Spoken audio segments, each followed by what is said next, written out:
Cara kerja yang sangat kejam. Bab 182. Halo. Rehan mengangkat teleponnya. Saat Yuki mendengar suaranya, dia langsung mengeluarkan kekesalannya. Rehan, apakah kamu sudah gila?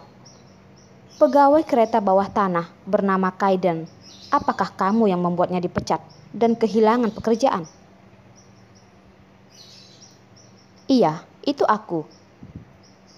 Rehan mengakuinya tanpa sedikit pun merasa bersalah.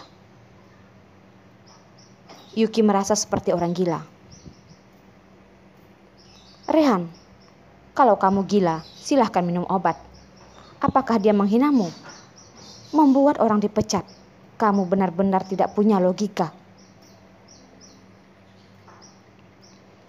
Bukankah dia suka menggoda wanita? Di PHK lebih baik. Banyak wanita di jalan. Pilih saja sesukanya. Rehan berkata dengan tenang. Yuki hampir bisa menggambarkan ekspresi muka Rehan. Seperti wajahnya yang sangatlah arogan dan penuh dengan kebencian. Yuki langsung bersikap defensif dan langsung membalas. Tidak, Rehan, kamu itu menyakitinya. Apakah karena dia merebutku? Iya. Terdiam selama beberapa detik, dan akhirnya Rehan berkata, Yuki, jangan terlalu percaya diri. Aku juga menanam saham di perusahaan kereta bawah tanah itu. Aku juga tidak mau mendapat keuntungan dan juga memperkerjakan pegawai yang mempunyai sifat buruk. Itu tidak ada hubungannya dengan dirimu. Dan setelah mendengar hal itu, Yuki gemetar memegang teleponnya. Dia merasa tidak nyaman, tapi masih kuat untuk berkata, baiklah, meski jika kamu adalah pemegang saham, tapi kamu dengan mudahnya melakukan hal seperti itu. Aku itu bukan orang yang bergaul tanpa diskriminasi. Tolong, jangan ikut campur dengan apapun yang ada di kehidupanku. Apapun itu, siapapun itu. Kau mengerti? Rehan hanya terdiam. Yuki menunggu selama beberapa detik dan akhirnya mengatakan hal yang tajam. Direktur Rehan, Anda masih belum lupa bukan? Beberapa hari yang lalu, Anda mengatakannya sendiri. Dari jembatan ke jembatan, jalan menuju jalan, pisau satu dan pisau kedua. Tidak peduli apa yang terjadi padaku, Anda tidak akan peduli lagi. Aku minta Anda mengingat kata-kata itu. Selesai berbicara, Yuki tidak sabar menunggu reaksi dari Rehan. Yuki langsung menutup telepon dengan cepat dan tegas.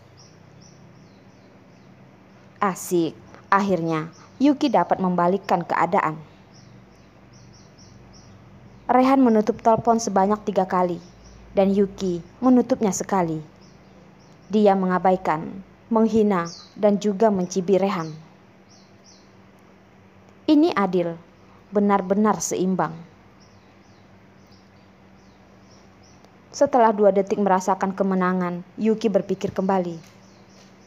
Yuki tiba-tiba terpikirkan sesuatu. Dia juga harus mengirim foto Ken ke alamat emailnya Rehan.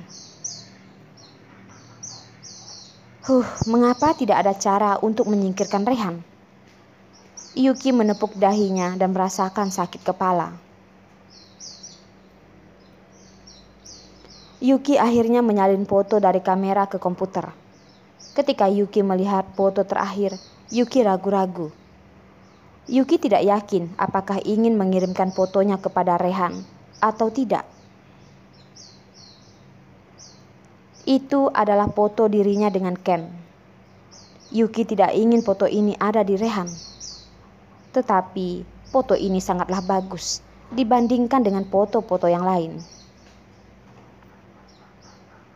Di bawah sinar matahari yang cerah, Ken berada di dekatnya, senyum riang seperti malaikat.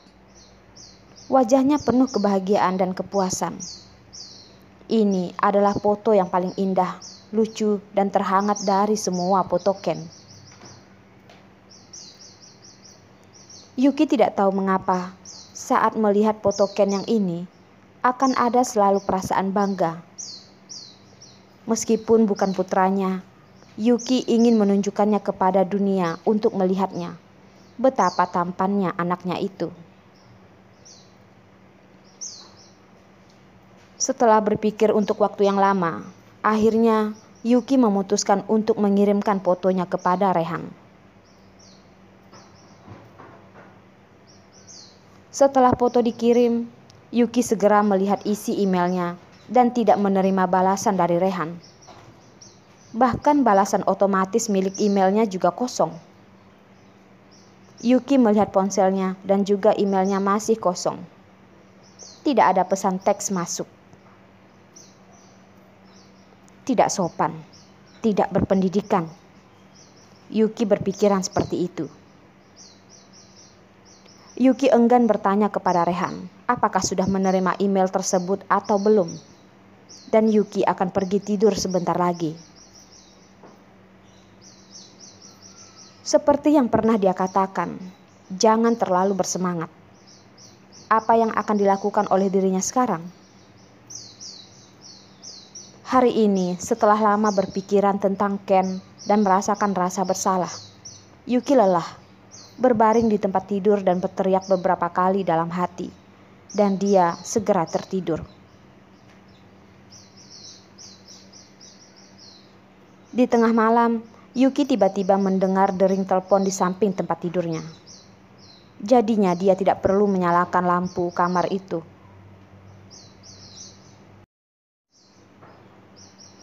Halo? Suaranya yang mengantuk dengan sedikit suara serak, menambah sedikit kekanak-kanakan. Terdengar suara Rehan. Ini Rehan. Foto itu sudah diterima. Terima kasih telah membantu memilih foto untuk Ken yang begitu indah. Oh, akhirnya Rehan ingin mengucapkan terima kasih. Yuki awalnya ingin mentertawakan Rehan, tapi Yuki terlalu mengantuk. Dia hanya berkata, "Sama-sama, sudah seharusnya ini aku lakukan." Setelah itu, Yuki melepas teleponnya dan kembali tertidur. Di ujung telepon yang lain, terdengar suara Rehan.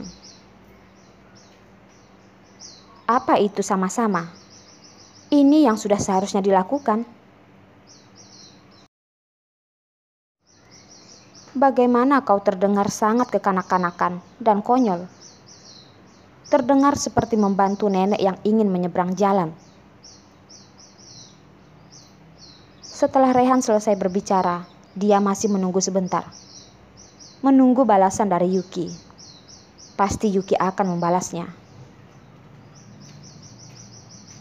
Hasilnya, setelah 1 detik, 2 detik, 3 detik, dan tidak ada suara di telepon.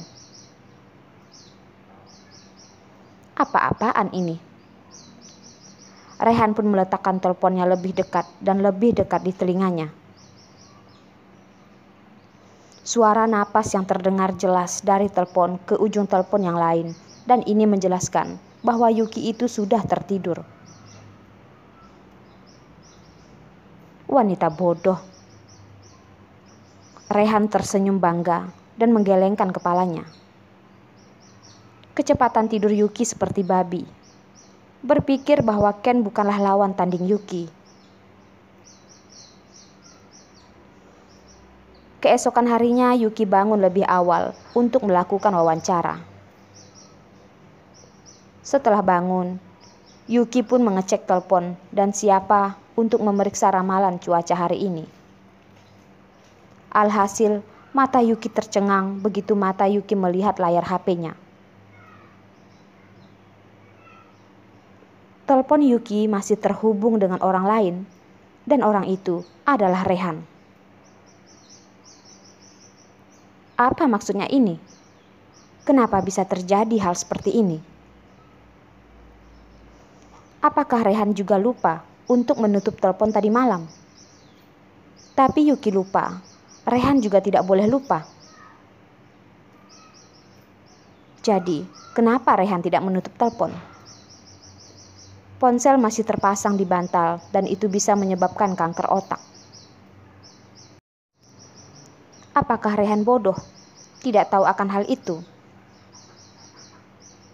Karena teleponnya belum ditutup, Yuki meraih telepon dan berteriak. Halo. Saat Yuki lulus dari sekolah, banyak teman-teman Yuki memanggilnya Singa. Karena suaranya yang seperti singa. Rehan yang sedang tidur nyenyak dan ponsel yang diletakkan di samping bantalnya. Raungan Yuki itu membangunkan Rehan secara sepenuhnya dari tidur. Kenapa kau berteriak di pagi hari seperti ini? Bagaimana kau bisa begitu bersemangat? Rehan mengerutkan keningnya dan menaruh ponselnya agak menjauh.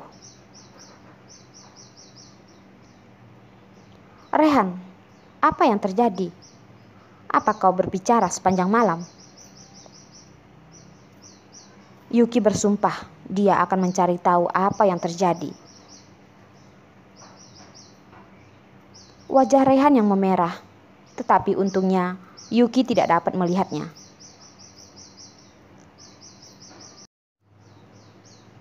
Bagaimana bisa tahu?